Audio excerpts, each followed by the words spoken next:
Friends, Ayodhya આવતા પહેલાં એક મહત્ત્વની ઇન્ફોર્મેશન શેર કરવા માગું છું. અહીંયા આ બાજુ તમને કાઉન્ટર મળી જશે તમારા વેલ્યુએબલ્સ થિંગ્સ મૂકવા માટેનું, જે અહીંયા તમે ફ્રી ઓફ ચાર્જ તમે આપી શકો છો. અને આ બાજુ એક લાઇન છે જે તમને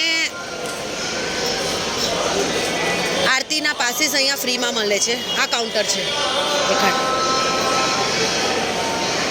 ત્યાં તમને આરતીના પાસ ફ્રીમાં મળે છે. એ તમારે આગલા દિવસે જ બુક કરાવવાના રહેશે અને ટોટલી ફ્રી ઓફ ચાર્જ હોય છે. જ્યારે રાતની તમે આરતી 9 વાગે, અહીંયા એક રૂલ છે 9 વાગે દર્શન બંધ થઈ જાય છે, 8:30 પછી એન્ટ્રી એ લોકો બંધ કરી દે છે. અને 9 વાગે જ્યારે 9 પછીની જે આરતી થાય છે એના પાસીસ બી તમારે સવારે બુક કરી દેવાના રહેશે, તો તમને એ પાસીસ મળશે. અને બીજું, આટલા પબ્લિક છે એ વેઇટિંગમાં બેસેલી છે. જે લોકો એજેડ છે, જે ચાલી નથી શકતા, એની માટે વ્હીલચેરની બી સુવિધા છે. અને બાકીની ઇન્ફોર્મેશન હું સેકન્ડ વિડીયોમાં તમને અપલોડ કરી દઈશ. Thank you for watching. આ જે પાસ મળે છે એ વીઆઈપી પાસ નથી, એની માટે ભલે ફ્રી ઓફ ચાર્જ પાસ મળે છે, પણ તમારે લાઇનમાં જ જવાનું.